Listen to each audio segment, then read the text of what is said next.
ಚೌಡಪ್ಪ ಫಾರ್ಮ್ನಲ್ಲಿ ಮತ್ತೊಂದು ವೆರೈಟಿ, ಇದು ಕುಂಕುಮ ಗಿಡ,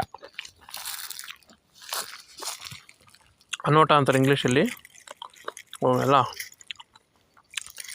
ಒಣಗೋಗಿದೆ ಕಾಯಿಗಳೆಲ್ಲ. ಇದು ಲಿಪ್ಸ್ಟಿಕ್ ಗಿಡ. ಹಸಿ ಇದ್ಬೇಕಾದ್ರೆ ಈ ಬೀಜಗಳನ್ನ, ಇದರೊಳಗೆ ಬೀಜ ಇರ್ತದೆ, ಈ ಬೀಜನ ತೆಗೆದು ಕ್ರಷ್ ಮಾಡಿ ಲಿಪ್ಸ್ಟಿಕ್ ಹಚ್ಕೊಂಡ್ರೆ ಈ ಕೆಮಿಕಲ್ ಲಿಪ್ಸ್ಟಿಕ್ಗಿಂತ ಚೆನ್ನಾಗಿ ಕಾಣುತ್ತೆ. ಲಿಪ್ಸ್ಟಿಕ್ ಗಿಡ. ಇದನ್ನು ಚೌಡಪ್ಪ ಫಾರ್ಮ್ನಲ್ಲಿರುವಂತಹ ಮತ್ತೊಂದು ಗಿಡ. ವೈವಿಧ್ಯತೆ, ವೈವಿಧ್ಯತೆಯಲ್ಲಿ ಏಕತೆ. ಚೌಡಪ್ಪ ಫಾರ್ಮ್ನಲ್ಲಿ ಒಂದು ಏಕತೆ, ಅದರೊಳಗಿರುವಂತಹ ವೈವಿಧ್ಯತೆ. ಇಷ್ಟೊಂದು ಗಿಡಗಳು ನೀವು ಫಾರ್ಮ್ ಟೂರ್ನಲ್ಲಿ ಸಂಪೂರ್ಣವಾಗಿ ಈ ಸೀರೀಸ್ನ ಅಬ್ಸರ್ವ್ ಮಾಡಿದ್ರೆ ನಿಮ್ಗೆ ತಿಳಿತದೆ ಚೌಡಪ್ಪ ಫಾರ್ಮ್ನಲ್ಲಿ ಎಷ್ಟು ವೆರೈಟಿಗಳಿದ್ದಾವಪ್ಪ, ಹೇಗಿದ್ದಾವೆ. ಈ ಗಿಡ ಮರಗಳ ಸೆಕ್ಷನ್ ನಂದು.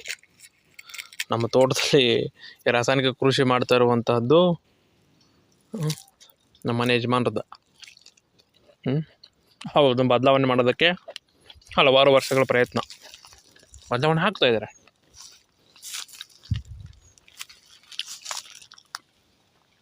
ಎಷ್ಟೊಂದು ಚೇಂಜಸ್ಸು ನಾಗರಿಕತೆಯಲ್ಲಿ ಬದಲಾವಣೆ ಬಂದಿರೋದು ಯುದ್ಧಗಳಿಂದ, ಬ್ಲಡ್ ಶೆಡ್ಡಿಂದ, ರಕ್ತಪಾತಗಳಿಂದನೇ ಬದಲಾವಣೆ ಆಗುತ್ತೆ. ರೈತನೂ ಅಷ್ಟೇ, ತನ್ನ ಈ ರಾಸಾಯನಿಕ ಕೃಷಿಯಿಂದ ಸ್ವಾಭಾವಿಕ ಕೃಷಿ, ನೈಸರ್ಗಿಕ ಕೃಷಿಗೆ ಬರಬೇಕಂತ ಹೇಳಿದ್ರೆ ತಾಯಿ ಹೊಟ್ಟೆಯಲ್ಲಿಂದ ಮಗು ಹೊರಗಡೆ ಬರಬೇಕಾದ್ರೆ ತಾಯಿ ಎಷ್ಟು ನೋವು ತಿನ್ನುತ್ತೆ, ಮಗುನೂ ನೋವು ತಿನ್ನುತ್ತೆ. ಹಾಗಾಗಿ ಈ ರಾಸಾಯನಿಕ ಕೃಷಿಯಿಂದ ಸ್ವಾಭಾವಿಕ ಅಥವಾ ನೈಸರ್ಗಿಕ ಕೃಷಿಗೆ ರೈತ ಬರಬೇಕಪ್ಪ ಅಂತ ಹೇಳಿದ್ರೆ ಅಷ್ಟೊಂದು ಸುಲಭದ ಮಾತಲ್ಲ. ಬಟ್ ಬರೋದಕ್ಕೆ ಎಷ್ಟೊಂದು ಜನ ರೈತರು ಪ್ರಯತ್ನ ಪಡ್ತಾ ಇದ್ದಾರೆ. ಆ ಪ್ರಯತ್ನ ಪಟ್ಟಿರೋದಕ್ಕೆ ನಮ್ಮ ಅಂಥವ್ರಿಗೆಲ್ಲ ಆ ಜ್ಞಾನ ಬಂದಿರುವಂಥದ್ದು.